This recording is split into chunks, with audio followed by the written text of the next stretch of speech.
Bueno, gracias Tomás. Cuando te presentan los amigos, pues siempre. Bueno, y gracias a las sufridoras y sufridores que a estas horas seguís aquí, porque cuando estaba hablando de los baños de Medellín, ayer estuve cenando con Jorge Melguizo, somos viejos amigos. Cuando hablaba de los baños de Medellín, vamos a ver si esto se ve. Me he acordado de un buen amigo, Eduard Miralles, que utiliza una frase que dice eso, ¿no? Que casi me intervengo encima. Porque, joder, esto no acababa nunca, digo, casi me intervengo encima. Bueno, vamos a intentar ver. Yo no voy a decir que voy a intentar ser breve, yo nunca soy breve, con lo cual, bueno, si veo que ya me voy quedando solo, pues ya terminaré, ¿eh? Intentaré no irme más allá del tiempo previsto. Ver algunas cuestiones que tienen que ver con hibridar para innovar, con cómo relacionar cosas diferentes, cómo combinar cosas diferentes para conseguir resultados diferentes. Fijaros, ayer, bueno, cuando llegué aquí, pues completé un poco, después de estar con mi amigo Jorge, y ya era un poco tarde, porque empezamos por una copa y claro, te acabas bebiendo la botella. Y hablando del humano y lo divino, y bueno, pues amplié la presentación. Hoy he ido escuchando cosas, he ido metiendo cosas, ¿no? Pero luego he dicho, joder, tengo una presentación para 3 horas, con lo cual he tenido que pasar luego un buen rato quitando cosas. Con lo cual hay muchas cosas de las que me gustaría hablar, porque me ha picado hablar de ciudades creativas, me ha picado hablar de políticas, de vinculación de políticas turísticas y culturales, me ha picado hablar de muchas cosas. Si luego alguien queda con ganas y sin hambre como para cenar y quiere preguntar, pues yo ya estoy desfallecido en cualquier caso, con lo cual ya me quedo hasta la hora que haga falta, ¿eh? Y luego espero que hoy voy a dormir bien, porque es verdad que estoy todavía un poco descolocado. Bien, las ERTES y la cultura en procesos estratégicos y de innovación también en el turismo. Fijaos, este es el contexto en el que estamos. Estamos en un contexto de niebla total. Lo único que sabemos es que no sabemos qué carajo hay al otro lado, qué hay un poquito más allá. Vivimos en incertidumbre permanente, las empresas no sabemos muy bien qué va a ocurrir con nosotros dentro de 3 meses. Bueno, había tiempos en que empezabas el año con el 70% de la cartera con el umbral de rentabilidad asegurado, o incluso con más de ese umbral de rentabilidad, con lo cual sabías que iba bien. Ahora no sabes cómo va a ser lo que te viene en 3 meses simplemente, ¿no? Este es ese contexto. Es un contexto donde las cosas están patas arriba, ¿no?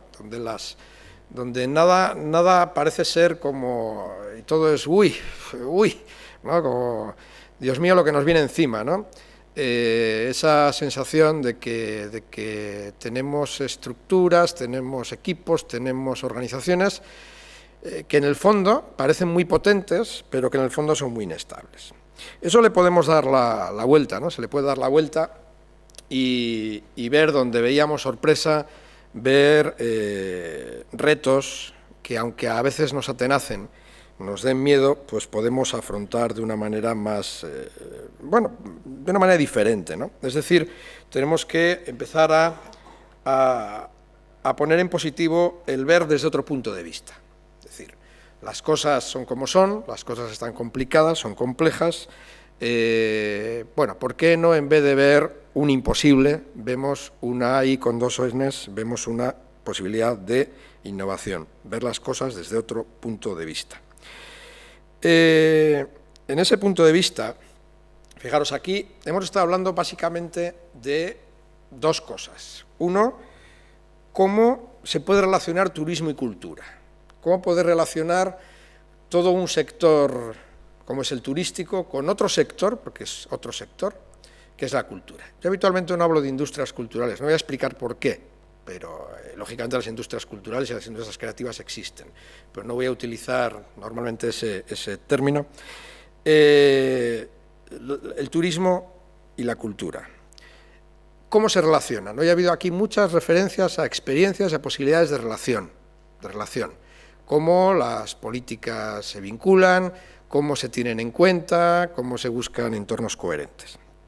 Otro ámbito que también ha aparecido aquí es, bueno, cómo podemos hacer propuestas culturales que se incorporan a la dinámica turística, o cómo podemos hacer propuestas turísticas que se incorporan a la oferta cultural, ¿vale? Esto, bueno, cada vez se da más, ¿no? Es decir, bueno, el sector turismo ha utilizado históricamente recursos culturales como soporte de su oferta, de la generación de productos, de paquetes, normalmente con esa visión, la visión de un recurso para configurar productos y no siempre muy preocupada por el valor cultural de la oferta cultural.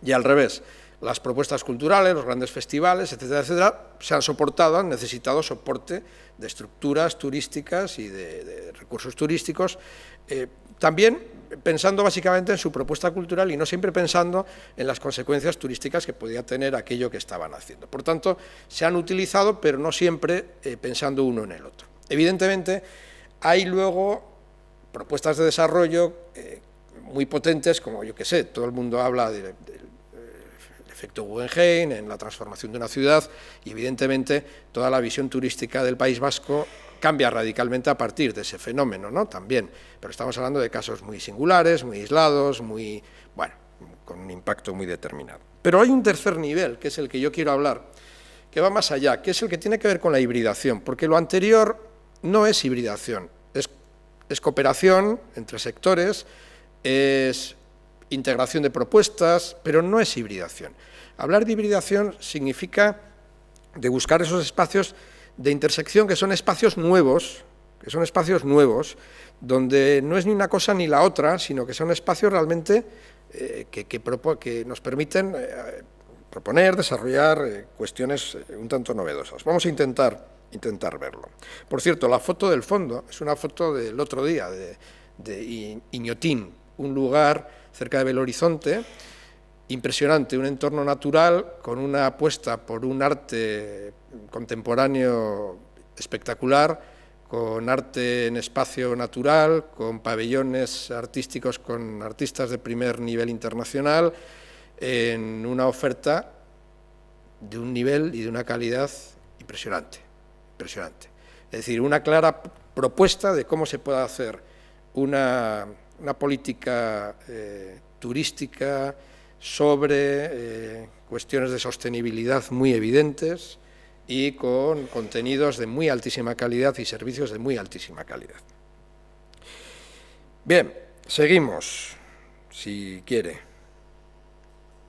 Ahora creo que se ha ido donde no debía. Ah, sí. Bueno, doy un pequeño salto. Visto esto, ¿qué está pasando hoy en el mundo de las organizaciones? Las organizaciones sociales y económicas buscan, más allá de sobrevivir, porque es verdad que hoy todas estamos preocupadas por la supervivencia, están buscando 4 cosas fundamentales. Primero, crear significados en lo que ofertan. Es decir, más que solamente ofertar productos y servicios, es crear significados. Cuando se está hablando de experiencias, que luego viene, estamos hablando también de esto, generar significados. Las organizaciones están buscando favorecer nuevos espacios de relación con sus públicos, favorecer nuevos espacios de relación que no sean los clásicos, que permitan también diferenciarse. Están buscando emocionar, y emocionar no solo en el proceso de comercialización previa, están buscando emocionar en todo momento de la cadena de valor, están buscando emocionar en la persuasión previa, están buscando emocionar en la venta, están buscando emocionar en el uso y consumo, están buscando emocionar en el servicio post-venta, etcétera, etcétera, etcétera. Están buscando emocionar y están buscando, en definitiva, generar experiencias. ¿Quién sabe crear significados? ¿Quién sabe favorecer nuevos espacios de relación? ¿Quién sabe emocionar? ¿Quién sabe generar experiencias? Quienes mejor saben hacer esto son la gente del mundo de la cultura. Hay más gente que lo sabe hacer, pero si hay alguien que sabe hacer esto, es la gente del mundo de la cultura. Bien, por otro lado, es decir, en base a esto, la innovación productiva y social precisa la capacidad de generar experiencias, la imaginación, la capacidad de trabajar en los límites, en las periferias tan propias del mundo del arte. No solo de las artes, también de otros mundos culturales, pero me voy a centrar fundamentalmente en el mundo del arte. Es decir, hoy el mundo económico y social está buscando algo que el mundo cultural sabe hacer, pero el mundo económico y social no sabe que es el mundo cultural el que sabe hacer esto, y el mundo cultural no sabe que el mundo económico y social en general está buscando lo que ellos saben hacer. Porque además, en general, el mundo cultural le cuesta salir de su propio mundo para relacionarse en otros términos con otros mundos, ¿vale? Es decir, lo necesita, pero no quiere. Y el otro mundo todavía tiene una visión muy determinada, luego veremos, de lo que es el mundo del arte y lo que es el mundo de la cultura, una serie de estereotipos muy marcados respecto a quién está detrás de cada uno de estos mundos. Bien, por otro lado, el mundo de la cultura, y especialmente de las artes, precisa resituar su rol en el mundo actual, precisa resituar su rol en una sociedad donde las barreras son cada vez más difusas y surgen nuevos diálogos. Es decir, hoy ya es difícil hablar de disciplinas artísticas, porque las disciplinas artísticas aparecen cada vez más mezcladas. Pero es que es difícil hablar de barreras entre disciplinas. Esta obsesión por lo disciplinar es una obsesión contra natura. Es decir, las barreras entre las disciplinas son cada vez más difusas. Y esto significa que también las barreras, nuevamente, es decir, en el fondo estamos volviendo a un cierto renacimiento, nuevamente entre las artes y las ciencias y otras muchas cuestiones, las barreras son cada vez más difusas. Por mucho que en general la academia, y estamos en el entorno de la academia a veces se empeñe en perpetuar algunas disciplinas con barreras cerradas y a veces hacer creer a quienes se forman en esas disciplinas que ellos son los únicos poseedores de unos conocimientos en relación a aquellas disciplinas. Si no, vamos a ver, estamos en una facultad de Ciencias Económicas, yo soy economista, menos mal que la economía cada vez está más penetrada por otras disciplinas, porque si no, iríamos muy mal. Bien, por tanto, hay que preguntarse cuál es el rol del arte hoy, como hay que preguntarse cuál es el rol de otras muchas oficios o profesiones, ¿no? Pero el de las artes también. A mí una de las cosas que me preocupa cuando trabajo con gente que está en el sistema de formación de las artes es realmente, oye, ¿qué rol tienen las artes hoy? ¿Qué papel tienen que jugar? ¿Tenemos que seguir llenando las rotondas de esculturas? ¿Nuestra función es seguir llenando las rotondas de esculturas? ¿Nuestra función es poner cuadros en los hoteles? No digo que esto sea malo, ¿eh? No. Eso es bueno, pero ¿esa es nuestra función principal? ¿O la función principal es una función de incorporar valor para responder a los retos sociales que esta sociedad tiene hoy, que son muy distintos de los que tenía hace 30, 40 años? Y sin embargo, la mayoría de las personas siguen viendo las artes, como mucho se quedaron en las vanguardias. Y han pasado ya muchos años, ¿eh? Han pasado muchos años. Todos hemos entendido la evolución de las tecnologías, todos hemos entendido la evolución de muchas cosas. Entendemos que hoy en esta sociedad hay matrimonio gay, hay divorcio, hay posibilidades de muchas cosas que no había antes. Hoy tenemos un cacharro en el bolsillo que nos permite hacer maravillas, pero seguimos sin entender que el arte también ha evolucionado, que las artes han evolucionado y que las artes del siglo XXI, de 2015, no pueden ser iguales que lo que las artes hacían hace 30, 40, 50, 60, 80 años.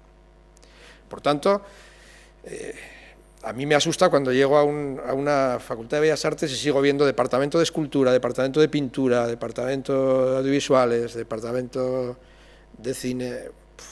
Dios mío. Bueno. A ver. Es decir, tenemos que revisar necesariamente la narración de la relación entre la cultura, las artes, el sector cultural, la sociedad y la economía. Y en esa economía está el turismo, como otra actividad que no es la actividad de las artes, no es la actividad de la cultura, pero que es una actividad económica que tiene algunos puntos de cercanía, porque trabajamos básicamente con personas, porque trabajamos en torno a experiencias, porque, bueno, hay muchos elementos de cercanía, algunos se han visto aquí, pero hay que volver a revisar esa narración, ¿no? Cómo la construimos. Y por eso me gustaría hacer una pequeña reflexión sobre tres ámbitos que para mí son importantes de relación entre economía y cultura. Estamos en una facultad de económicas, en una escuela de económicas, o no sé cómo se llaman ya. La primera es la que, por fin, todos ya hemos asumido que las artes y la cultura son un sector económico. Esto que hoy os puede parecer baladí, no lo es. En este país la economía de la cultura es relativamente reciente. Ser economista y dedicarse a la cultura y hablar de economía de la cultura en los años 80 era pecaminoso. Utilizar expresiones como marketing cultural o otro tipo de expresiones en aquella época era, te habías vendido al peor de los capitales, ¿no? Y te perseguía Marx por todas partes, ¿no? Bien, sí, es un sector económico, por fin, es un sector económico. Y muchas de las experiencias que hay aquí, algunas de las últimas que hemos visto, tienen que ver con el impulso de las organizaciones de ese sector económico, porque entendemos que son organizaciones interesantes desde el punto de vista de su aportación como actividad empresarial y actividad económica, pero además por algo más que intuimos, aunque a veces no sabemos muy bien por qué. Sabemos que tienen algo que ver con la innovación, entonces aparecen muy mezclados conceptos de innovación, emprendimiento, impulso a las industrias creativas, bueno, todo ese tipo de cosas aparecen mezcladas en algunas políticas sin saber muy bien por qué están mezcladas. Y hay razones para que estén cerca, lo que pasa es que no se están explicando bien y no se están analizando bien y a veces están haciendo cosas que acaban teniendo efectos perversos. Pero bueno, de eso sería para otra chapa, iba a decir, otra charla. Bien, la segunda cuestión es el impacto económico de la cultura. Esto ya es lo que se ha puesto de moda, sobre todo a partir del efecto Guggenheim. Esto es lo que se ha puesto de moda. No hay artículo que no empiece con cuánto supone la cultura en el PIB. Todo mentiras. ¿Por qué? Porque si sumáis toda la aportación que dicen todos los sectores que tienen el PIB, tenemos un PIB del 190%. Luego, todos sabemos que hay empresas que están contadas 6 veces, las grandes empresas, porque están en 6 sectores diferentes, que cuando nos interesa metemos a las artes gráficas, cuando nos interesa las sacamos, Lo menos importante es cuánto es en el PIB, lo importante es que sabemos que tiene capacidad tractora, que es un sector que tiene capacidad tractor, y tiene una capacidad tractora muy fuerte para el turismo. Lo que sabemos es que los grandes equipamientos, los grandes festivales, pero también cuando se hacen políticas que se llaman de polinización cruzada, donde se ponen en valor pequeñas iniciativas creativas locales suficientemente bien relacionadas y bien relacionadas con el tejido económico, eso tiene capacidad tractora. Eso genera empleo, que tiene una potencialidad de generación de empleo superior a los sectores industriales. Por cada euro invertido, su capacidad de generación de empleo es mucho mayor, etcétera, etcétera. Eso es lo importante. Pero fijaros, lo más importante, desde mi punto de vista, y es fundamental para entender el giro que voy a dar después, lo más importante desde el punto de vista de la relación entre economía y cultura no tiene que ver ni con la cultura como sector económico, ni con el impacto económico de la cultura, directo o indirecto, a través de generación de externalidades positivas, también las hay negativas, etcétera, etcétera. Tiene que ver con algo que es muy simple. Yo recuerdo que de las primeras cosas que nos hablaban cuando uno llegaba a la Facultad de Económicas, y supongo que aquí también, era aquello de que la economía era la ciencia que estudiaba los recursos escasos susceptibles de usos alternativos, ¿no? Algo así, no me acuerdo exactamente, que era el concepto de escasez. Luego ya descubrimos que no era un problema de escasez, que era un problema de redistribución, ¿vale? Y que incluso, bueno, en fin, sería muy largo también. Y 2, el concepto de valor. ¿Cómo se conforma el concepto de valor en una sociedad? El concepto de valor en una sociedad se conforma a partir del conjunto de valores de esa sociedad. Son los valores de una sociedad los que determinan el concepto de valor. ¿A qué damos valor? Y traducido en términos monetarios, ¿por qué estamos dispuestos a pagar o a gastar o a asumir que haya un coste público? Tiene que ver con el conjunto de valores de esa sociedad. Los que trabajamos en cultura no trabajamos básicamente con objetos, trabajamos fundamentalmente con valores. Y esto es lo que a veces muchos de la cultura olvidamos y mucha gente de fuera de la cultura no se da cuenta, que fundamentalmente estamos trabajando con valores. ¿Esto qué significa? Significa algo muy sencillo. Es que trabajar en la transformación de los valores es trabajar en la transformación de la economía. Y esa es la verdadera relación entre economía y cultura. Cada vez que estamos trabajando en la transformación de los valores, estamos trabajando en la transformación de la economía. Yo trabajo en economía desde la cultura no porque sea economista, sino porque trabajo en la transformación de los valores.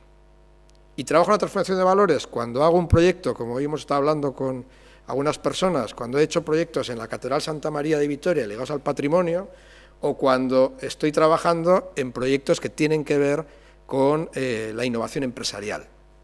Porque a mí no me preocupa solo hacer no quiero hacer un elemento instrumental, quiero hacer un elemento transformador.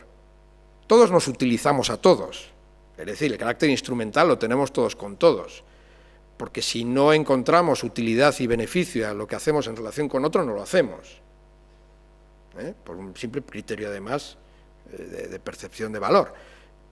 Pero hay muchas formas de trabajar desde esa perspectiva.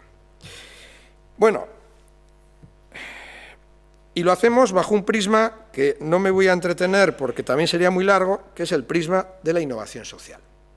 Y cuando hablamos de innovación social, muchas personas creen que estamos hablando de un tipo de innovación, es decir, que hay una innovación productiva que tiene que ver con los productos, que fue fundamental en la evolución de la sociedad de la información, de la sociedad digamos, de la economía productiva a la economía de servicios, ¿no? Hay gente que cree que estamos hablando de un tipo de innovación como podría ser la innovación científico-tecnológica, que fue fundamental en la evolución de la sociedad de servicios, de la economía de servicios a la economía del conocimiento, y no estamos hablando tanto de un tipo de innovación como de un estilo de innovación. Un estilo de innovación que engloba cualquier tipo de innovación. Y esta es la gran diferencia de algunas de las transformaciones que estamos viviendo ahora en lo que se llama la economía de la experiencia.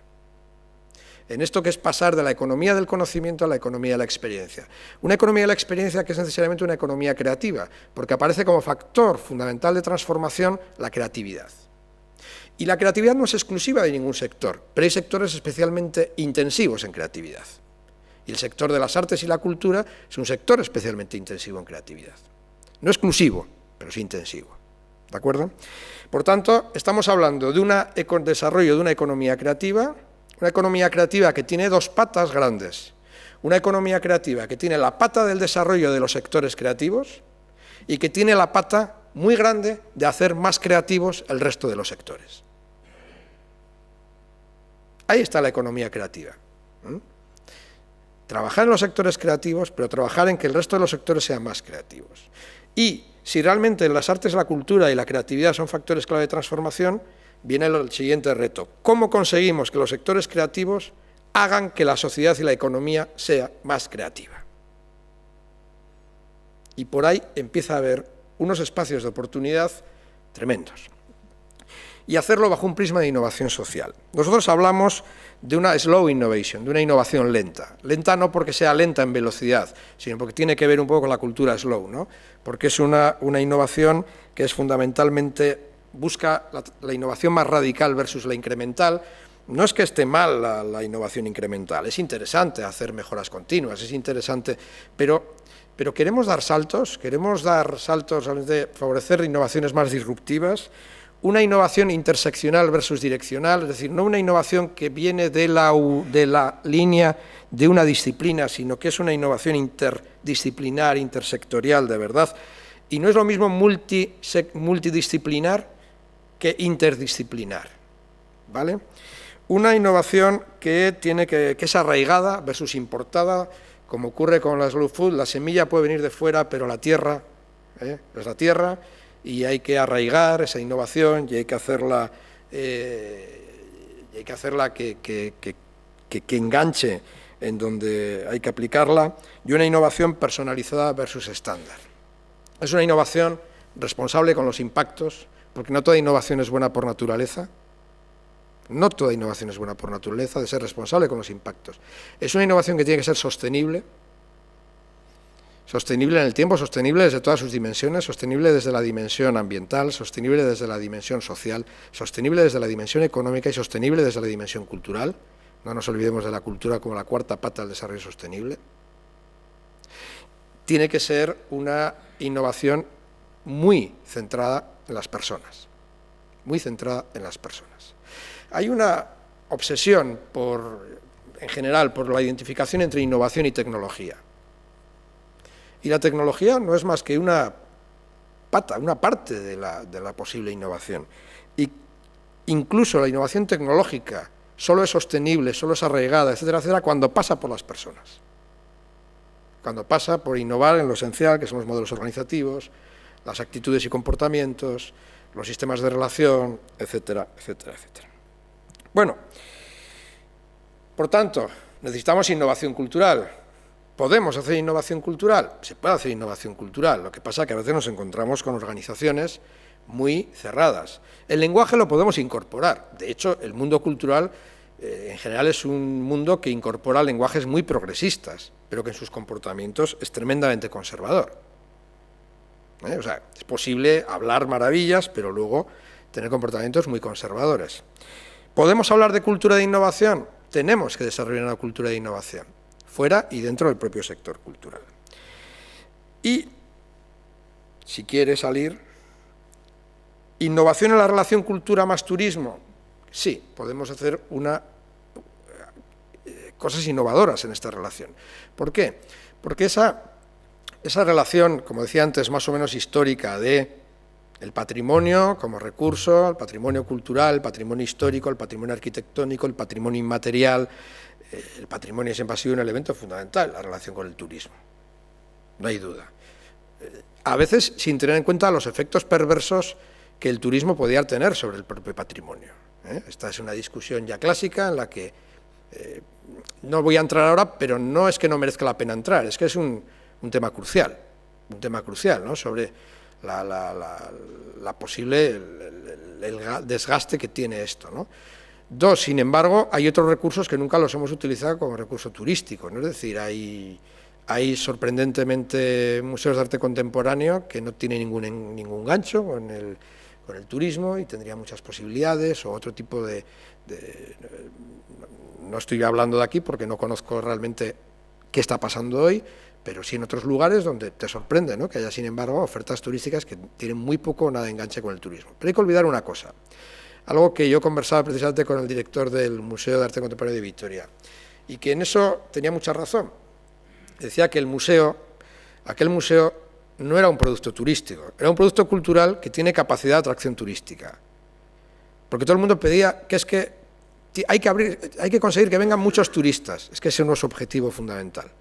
Ahora, no le hace daño tener turistas, no le hace daño ser un atractivo turístico, pero no podemos confundir los objetivos de cada cosa, ¿de acuerdo? En cualquier caso, se pueden buscar nuevos caminos que vayan más allá de la atracción de una postal preciosa con el Guggenheim o de otros elementos, se pueden. Se puede trabajar en lógicas de ciudades creativas, atractivas, es decir, ¿se puede ser atractivo y ser creativo internamente? Se puede. Casos como Nantes, o hay ciudades que yo creo que son muy interesantes en ver cómo articulan, cómo combinan estrategias diferentes de posicionamiento creativo en la ciudad y tienen una capacidad de atracción, además turística, muy potente, con servicios de muy alta calidad. Y han sabido combinar los ritmos de la oferta turística con los ritmos de la oferta cultural y, sin embargo, ser tremendamente respetuosos con las necesidades culturales de la población y con las necesidades de desarrollo empresarial interno y de proyección exterior de sus empresas creativas. Es decir, se puede hacer esa combinación. Es decir, al final lo que quiero decir es que otras conexiones son posibles, ¿no? Y aquí hay algunas que hablan de arte y ciencia o de otras combinaciones que son posibles. Nosotros gestionamos una cosa que se llama conexiones improbables. Conexiones improbables es es una ventana abierta a la innovación, es una ventana abierta a la innovación abierta, es invitar a las organizaciones a que entre aire fresco. Y lo que hacemos son procesos exploratorios orientados a la innovación y transformación de las organizaciones mediante experiencias de base artística y cultural. Es decir, son procesos de innovación y de transformación organizativa. Lo que pasa es que se trabajan con, digamos, metodologías, con una base que procede del mundo artístico y cultural. ¿Significa esto que los artistas van a las empresas a hacer artefactos? No. ¿Por qué? Porque creemos que se puede hacer arte haciendo artefactos y se puede hacer arte haciendo procesos artísticos en contextos no artísticos. Y por tanto, tenemos otros proyectos donde el resultado son artefactos, pero en Conexiones Improbables, básicamente, el resultado son, luego veréis, innovaciones en producto, innovaciones en procesos, en tecnologías, en sistemas organizativos, en sistemas relacionales, etcétera, etcétera, y no hay artefacto, no hay pintura, escultura, no hay vídeo, no hay performance, no hay coreografía, no hay libro, no hay cualquier manifestación clásica de las artes. Es una metodología de innovación abierta y colaborativa de base artística y cultural, como decíamos. En realidad es una metametodología, porque es un paraguas metodológico donde luego cada artista aplica sus propias metodologías. Es una plataforma de proyectos de hibridación y transdisciplinariedad para el cambio, donde empiezan a aparecer proyectos de muy diferentes lugares, de muy diferentes ámbitos, y es una comunidad de personas y organizaciones apasionadas por la innovación disruptiva. Es decir, gente que quiere hacer planteamientos distintos a la hora de abordar la innovación. Combina artes, pensamiento, ciencia, empresa, gobernanza. Y hay tres elementos fundamentales. La primera es la idea de diversidad. La idea de diversidad es uno de los factores que creemos que va a ser clave y está siendo clave en los procesos de diferenciación, la incorporación de la diversidad. Si todo el mundo quiere ser innovador trabajando con los de siempre, hablando de los de siempre, estando en los lugares de siempre, con gente que se ha formado en las mismas escuelas que ellos, que han leído los mismos libros de los popes de referencia que ellos, que se mueven en los mismos lugares que ellos, que acaban vistiendo parecido y que acaban moviéndose, bebiendo en los mismos bares. Pero quieren hacer cosas diferentes. Es difícil hacer cosas diferentes cuando no hacemos nada diferente. Y esto lo sabemos todos, pero está eso que se llama la zona de confort. Es curioso, zona de confort que en realidad ni tan siquiera es zona de confort, porque hay gente que no quiere cambiar nada, porque se supone que está en la zona de confort, pero está tremendamente a disgusto en la zona teórica de confort donde está. Es decir, no es feliz con lo que hace, pero no está dispuesta a cambiar. ¿Vale?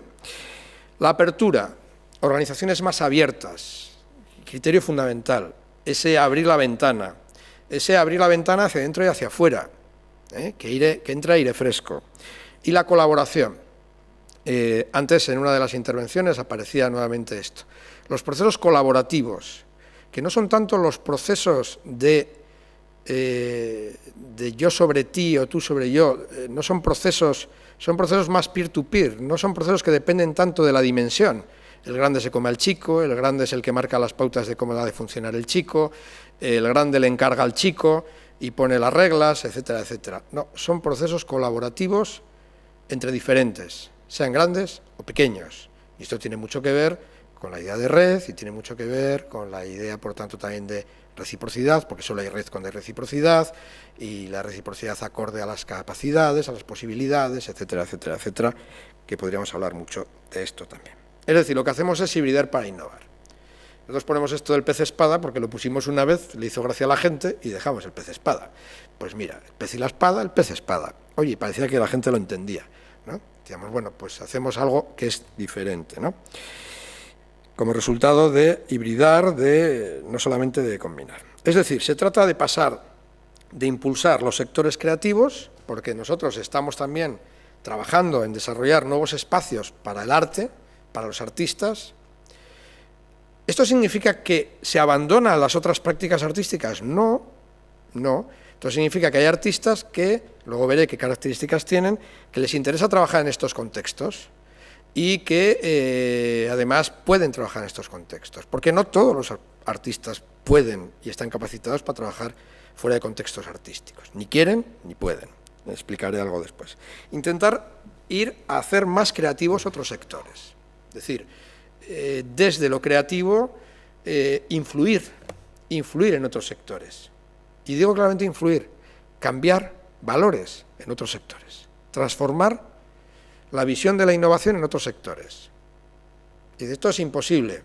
No, es costoso, es de pequeños esfuerzos, es de pequeñas experiencias que no cambian el mundo, pero que hacen su labor, ¿no?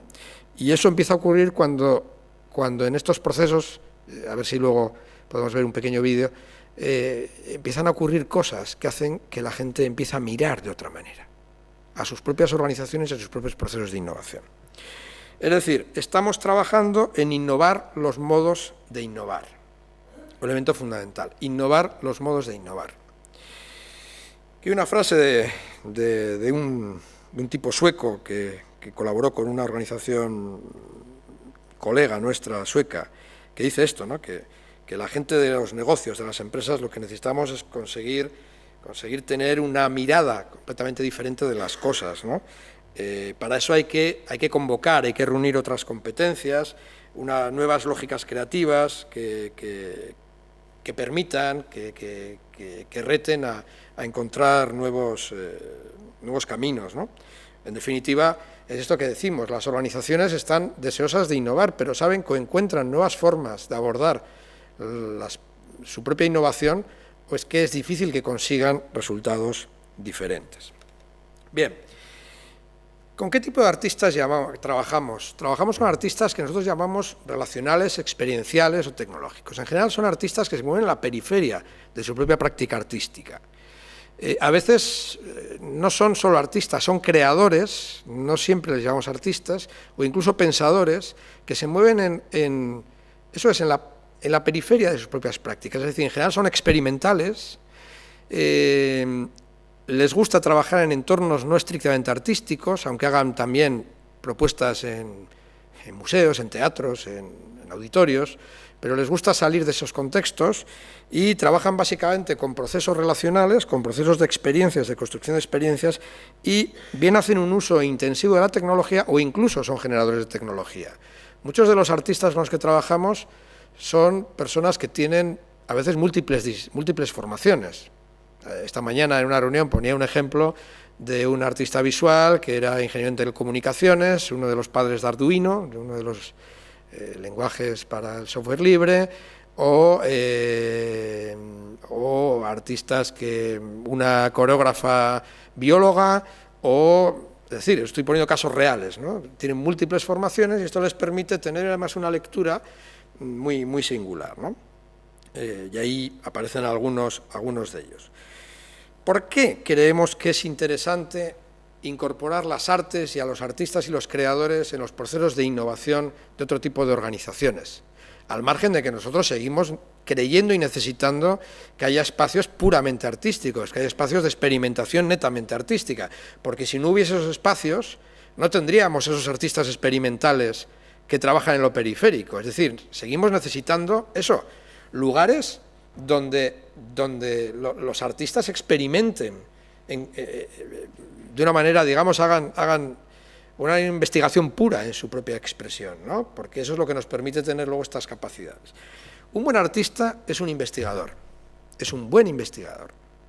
Y esto es lo que la mayoría de la gente, cuando piensa en artistas del mundo empresarial, etcétera, piensa en gente un poco loca, bohemia, desordenada, caótica, que tiene ideas geniales y que es porque eso es genial. Pues no, un artista es un profesional, como cualquier otro. Es un profesional. Y es un profesional que tiene sus propios métodos de investigación diferentes a la investigación científica o a otros, pero tiene sus propios métodos. Un buen artista es un usuario extremo, es decir, encuentra características, encuentra potencialidades a productos, tecnologías, recursos, procedimientos, etcétera, que, digamos, los demás no encontramos. ¿Por qué? Porque la mirada que hace sobre ellas es radicalmente diferente. Es diferente a la que hacemos los demás. Hay algo que para nosotros sirve para una cosa y para el artista sirve para otra. Y eso abre potencialidades de uso, por ejemplo, y de aplicabilidad increíbles. Un buen artista es un buen crítico de sistemas. En general, un buen artista tiene una capacidad de visión sistémica, de visión red muy potente. Por tanto, son personas que tienen una capacidad de ver, por ejemplo, cómo son las organizaciones y cómo se comportan muy singular. Por ejemplo, la gente del mundo de la danza en esto es muy buena, del mundo del teatro. Entre otras cosas porque, claro, por ejemplo, una producción teatral es una gran negociación continua. Unos buenos artistas son buenos comunicadores. En general son buenos comunicadores y saben trabajar sobre las lógicas comunicativas. No obstante, las artes no dejan de ser vehículos de comunicación. Y un buen artista es un gran catalizador creativo. Es decir, estos procesos ayudan mucho a emerger innovación oculta, a emerger capacidades creativas ocultas en las organizaciones. Esa capacidad de hacer de catalizador creativo es muy importante. Habría muchas más, pero creo que con estas es suficiente. ¿Qué intentamos con los procesos de conexiones improbables? Repensar los valores nucleares, el qué, el para qué de la organización, cuál es el impacto de su actividad en la sociedad y cómo se desarrolla, y a partir de esta reflexión, trabajar sobre modelos, cambios organizativos. ¿Se puede trabajar cambios organizativos con estas metodologías? Sí. ¿Con gran efectividad? Sí. Estrategias y modelos de negocio, productos y servicios, mercados, tecnologías, relaciones con sus entornos internos y externos, etc. Hay una idea fundamental en este trabajo. Esta idea la trabajó muy bien François D, que es un artista, él se autodenomina artista consultor de la Escuela de Grenoble, y él habla de mutualizar competencias e incompetencias. Es decir, en la mayoría de las organizaciones, las personas se incorporan en virtud de unas competencias que definimos tienen que tener para desarrollar unas funciones. Todo el resto de competencias que una persona tenga que no sirvan para desarrollar esas funciones, no sirven. No sirven. Por otro lado, en la relación entre personas de una organización, de una empresa, y los artistas o creadores, lo que ocurre es que los creadores entran en la empresa a trabajar con un equipo de esta organización y ellos son incompetentes en la materia en la que la empresa es especializada. Entra alguien incompetente, no sabe nada. Imaginaros, entra en un hotel y no sabe nada de gestión hotelera, no sabe nada y entra ahí. Y es precisamente esa teórica incompetencia, pero sus propias competencias, las que consiguen que haya realmente efectos, que haya conexiones improbables, que haya efectos no lineales, porque lo lineal ya lo sabemos hacer. Para lo lineal hay que buscar al experto en el sector, y el experto en el sector nos va a dar soluciones lineales, mientras que alguien que no sabe nada, o sabe poco, o tiene una mirada externa, claramente externa, de nuestro sector, nos hace normalmente la pregunta que mata. Esta mañana en una reunión hablábamos de eso, la pregunta que mata. Y la pregunta que mata es la que, de repente, te hace resituar muchas de las cuestiones en las que tú estás, incluso cuestiones muy estratégicas. Pero, por otro lado, estos procesos, en esa idea de catalización creativa de la que hablábamos, lo que consigue es que las teóricas incompetencias de mucha de la gente que está en una organización, en un contexto de mayor libertad, en un contexto de mayor espacio para la divergencia, aparecen teóricas incompetencias que se convierten en un nuevo contexto en competencias de mucho valor para los procesos de innovación de las organizaciones. Es decir, las organizaciones descubren que tienen gente que sabe hacer cosas que ni se imaginaban. Y esto tiene una potencia bestial. Esta es una idea importante. Trabajamos con metodologías de innovación abierta, a veces lúdicas, de otro tipo, y proyectos muy diversos. Si queréis, vemos os voy a enseñar rápidamente, contar muy rápidamente algunos proyectos, y luego, si queréis, vemos un pequeño vídeo que cuenta que son las píldoras creativas, que es uno de los formatos cortitos y que puede ser interesante. Este es un caso Paola Tognacci, con I68, empresa de software industrial,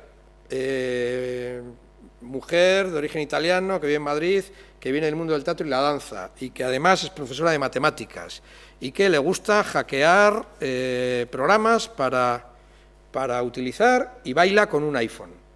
Y baila con un iPhone, y todos los movimientos que genera con su baile, con su movimiento, se reflejan en pantallas gigantes. Ella trabaja normalmente en centros de arte donde hace este tipo de experiencias. ¿Cómo trabajar con una empresa de software en que generen una interfaz para sistemas de gestión, para programas de logística, etcétera, etcétera,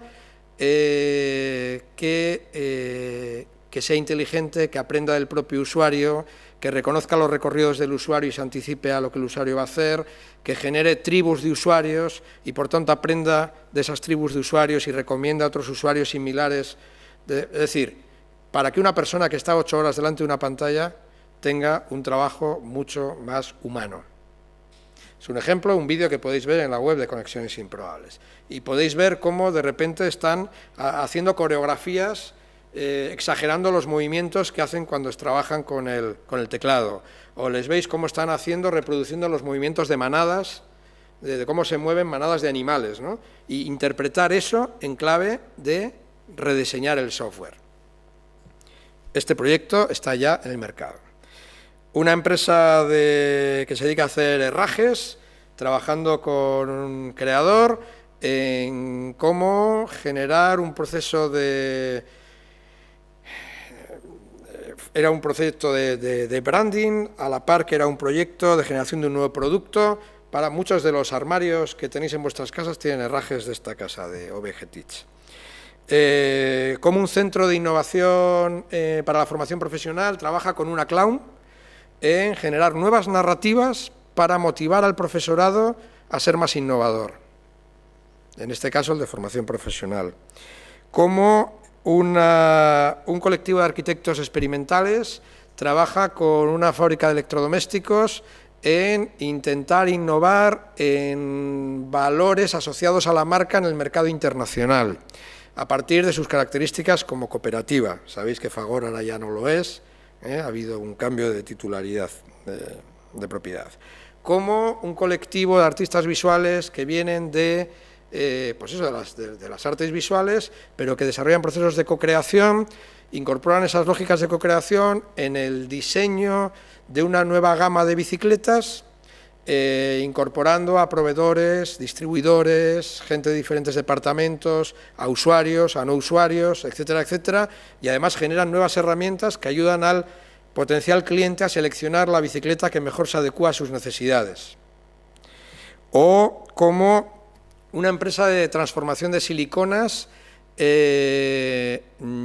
está buscando diversificar su negocio y trabaja con un artista que viene del mundo maker, fundamentalmente de Estados Unidos, y acaban descubriendo un mundo con una potencialidad tremenda y están desarrollando una silicona líquida para inyectar en impresoras 3D, que no existía en el mercado. Bien, veis casos, etcétera. O como un hotel casi en la frontera con Francia, los 3 casos que vienen a continuación son de 3 pequeñitos hoteles, no tienen nada que ver los hoteles de allí con los hoteles de aquí, 3 pequeños hoteles de Irún. Trabajan en este caso Hotel Urdanibia con una artista visual, Ainara Martín, que es una gran activista, y trabajan en toda la reinterpretación del entorno natural del hotel, y lo que podía haber sido un proyecto, digamos, arquitectónico al uso, se convierte en todo un proyecto etnográfico y de generar una nueva narrativa y nuevos espacios a partir de que descubren que hay una morera centenaria. O como un artista que viene del mundo escénico trabaja con un hotel de carretera y pone en valor el hecho de ser un hotel de carretera, ¿no? Es decir, lo que se convierte en un elemento casi negativo, lo acaba convirtiendo con sus propuestas y con el trabajo que hace colaborativo con la gente de la empresa en un elemento de valor, en un hotel de carretera amable, que habla con sus públicos y que hace de la carretera eso, un elemento de valor. O como un pequeño hotelito de frontera, en la frontera con Francia, con Hendaya, trabaja las emociones y trabaja algunos elementos vinculados con la vinculación emocional, con la propia ubicación del propio hotel, en la atracción de los usuarios que llegan a la estación en tren, a la estación de Hendaya y no tienen alojamiento. Es decir, estamos trabajando en muchos ámbitos, o como una mercería. Se ha hablado de Fagor, os podría hablar de empresas muy grandes, y estoy hablando ahora de una mercería, droguería, trabaja con un equipo, con unos artistas muy singulares, Trucarrec, trabajan en un cierto reposicionamiento del negocio y trabajan básicamente a partir de la sabiduría acumulada a lo largo de los años, ¿no? Es la típica droguería donde si alguien quiere un remedio lo puede encontrar. O como... Uy, se me ha ido, perdón. Esto es que estaba linkado a algún... y me ha hecho una mala pasada. Y lo que tiene esto del iPad es que hay que volver a... ¿ves? Si me deja...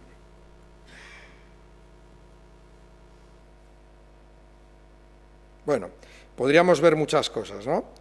Como una empresa, una tienda de deportes trabaja con una de las más importantes artistas vascas en este momento, Maider López, en un análisis del comportamiento, en cómo innovar en la relación con los usuarios a partir de utilizar el pensamiento visual en el análisis del comportamiento de sus públicos.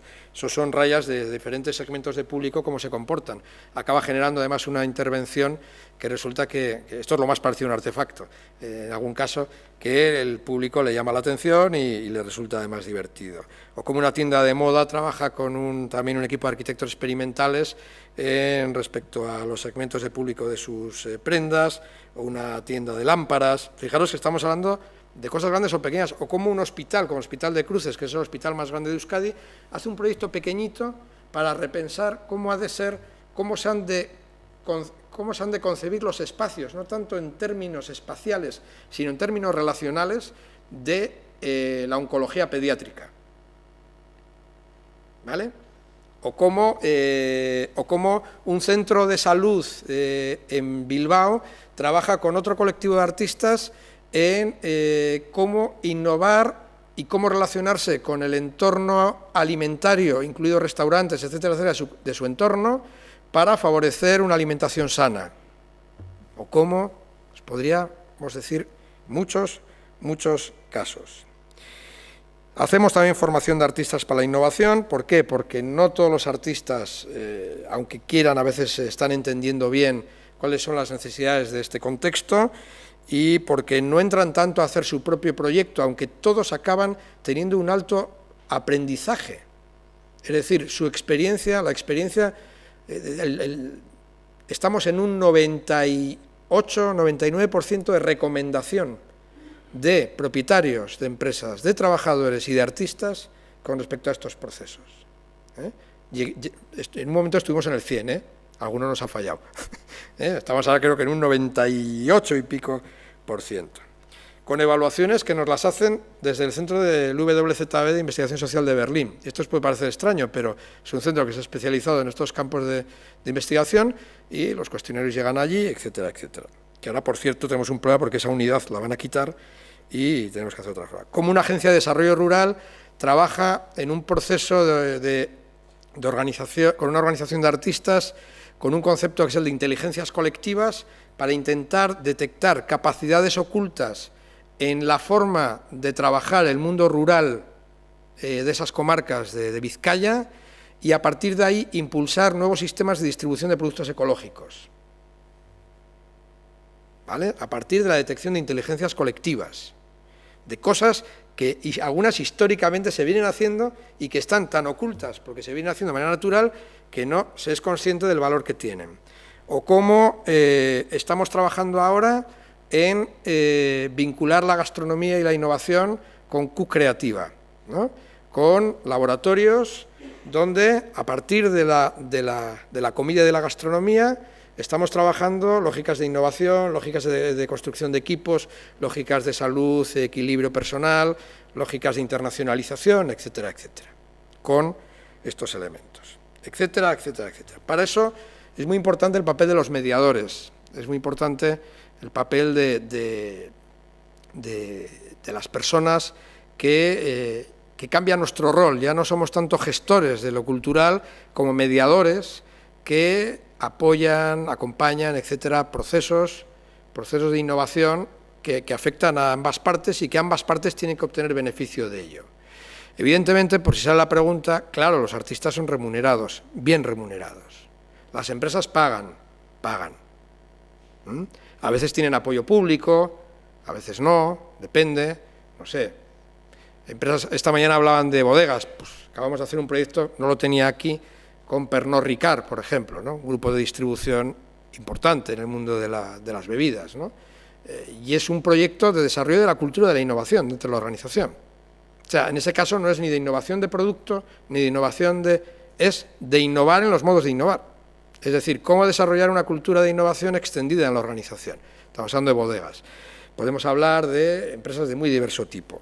Sí me gustaría, si tenéis paciencia, como yo ya la he tenido, pues ahora aguantar un poco, mencionaros dos procesos un poco complementarios. Uno que estamos haciendo, que es similar, pero con organizaciones sociales, que son Ausolabs. Ausolab viene de una palabra vasca que es ausolan, que es trabajo comunitario, trabajo en el barrio, sería, de alguna manera, trabajo en el pueblo, que tiene que ver con unas prácticas ancestrales que hay en muchos lugares, prácticas, digamos, solidarias, y estamos trabajando estos procesos de innovación incorporando personas diferentes en organizaciones sociales. Y aquí son asociaciones de vecinos, etcétera, etcétera, etcétera. O otras experiencias, como son estas de nuevos comanditarios, se llama, nuevos comanditarios, que son con la Fundación de Francia, que son, aquí sí hay artefacto, es algo diferente, que son procesos de democracia desde el arte, es decir, los proyectos de arte público, por ejemplo, no los encarga ni el ayuntamiento, ni una fundación, los encargan grupos de ciudadanos.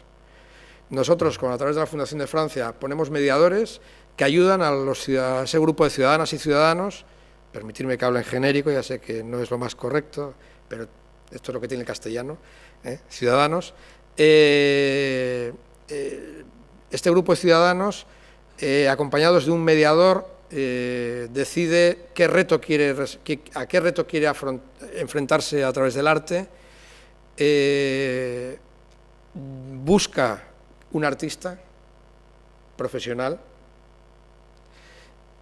hace el encargo artístico, hace la aprobación del anteproyecto, hace la aprobación del proyecto, hace el acompañamiento a la producción de la obra, hace el acompañamiento a la financiación de la obra, etcétera, etcétera. Y luego, pues depende, pues esa obra normalmente pasa a dominio público, ¿vale? Son experiencias que en el fondo beben de lo mismo, es dar un giro, dar una vuelta al propio rol del arte en la sociedad actual. Y si os parece, me gustaría que viésemos un vídeo. Bueno, esta frase, antes de ver el vídeo y de terminar, esta frase me parece interesante. Este profesor de Manchester lo que nos viene a decir básicamente es que es mucho más importante en este momento para el mundo del arte lo que los artistas son que lo que los artistas hacen. Es más importante que volvamos a encontrar significado al arte y al papel de los artistas que al rol del objeto, que al rol del artefacto. Estamos llenos de artefactos. Y artefactos con significado no hay tantos.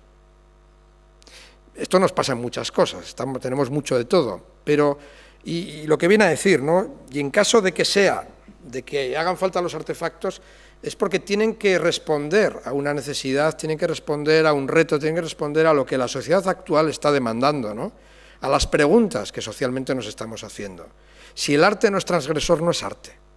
Si el arte no nos cuestiona, no es arte. Si el arte no nos interroga, no es arte. El arte nos tiene que generar un cierto grado de desasosiego, y el arte, en este contexto, le estamos buscando una relación diferente. No anula las otras relaciones. Hay mucha gente que dice, pero es que yo no quiero trabajar en ese contexto. No trabajes, no, claro, no pasa nada. Tú quieres seguir haciendo fotografía y ponerla en la galería y venderla, sigue haciéndolo. Pero quizá un día te apetezca que lo que tú has experimentado a partir de la fotografía te puede permitir avanzar en otras direcciones y trabajar en otros contextos. Y evidentemente también te puede permitir otras fuentes de ingresos, etcétera. Pero esa no da de ser lo fundamental. No sé si tenemos tiempo para ver un vídeo. ¿Tenemos tiempo para ver un vídeo? 5 minutos. 5 minutos, pero luego voy a hacer como el otro día yo, que en Brasil me vinieron 35 minutos tarde y se querían ir a la hora y les dije, no, habéis venido 35 tarde, os vais 35 tarde, ¿eh? Bueno, vamos a ver si os parece un vídeo.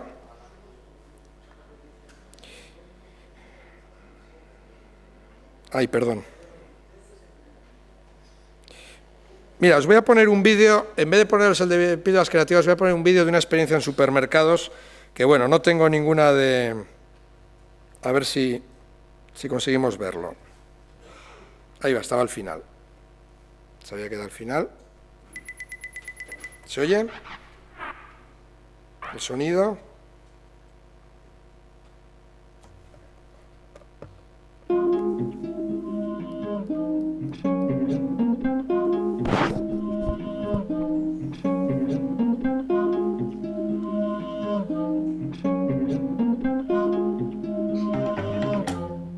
Grupo Uvesco es una empresa de distribución alimentaria, es una empresa local, estamos en Cantabria, País Vasco y Navarra. BM es la principal, Neto, Ercoreca, Superamara, y el grupo lo conforman 3.600 personas.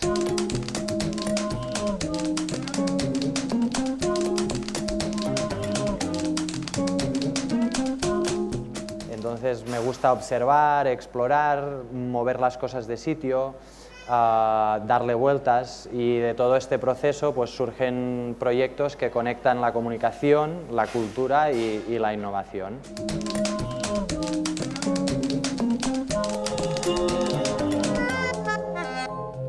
Llegamos con un reto a Conexiones Improbables y es mejorar los canales de comunicación interna con nuestros trabajadores, acercarnos a ellos y compartir el proyecto común de empresa. En este proceso lo que he hecho es utilizar las artes escénicas como herramienta de investigación cualitativa. Entonces lo que he hecho es un trabajo de campo. Albert se une a la empresa, trabaja como un trabajador más. Cuando tú te conviertes en trabajador, tienes un horario, estás ahí, vives toda la vivencia desde cuando entras por la mañana hasta cuando te vas por la noche. Todo esto te genera una serie de reflexiones que no te puede generar cuando lo haces mirando desde fuera y de una forma puntual. Y también abrimos la línea de investigar cómo era la experiencia como cliente.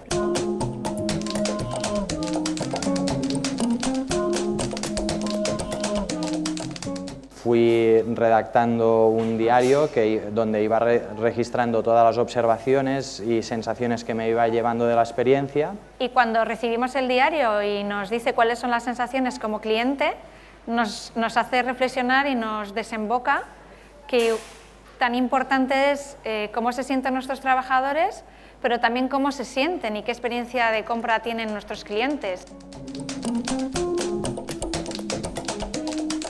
De este registro pues también abrí una serie de líneas de trabajo que se las propuse a la empresa. Que vincula la participación y la comunicación de todo el proyecto a todos los destinatarios, clientes, trabajadores y dirección general.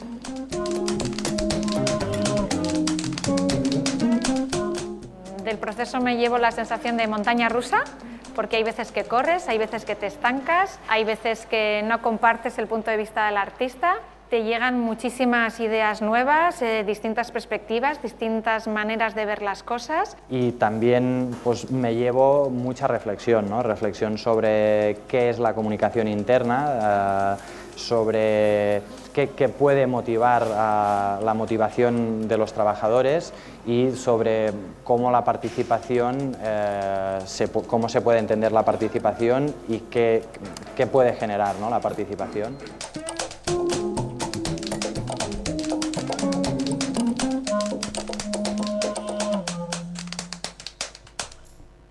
Bueno, como solemos decir nosotros, if not now, when, si no es ahora, ¿cuándo? Todo el mundo dice, esto es muy difícil, aquí no se puede, se puede. Y lo único que hay que hacer es tener ganas de intentar hacer cosas diferentes de manera diferente. Muchas gracias.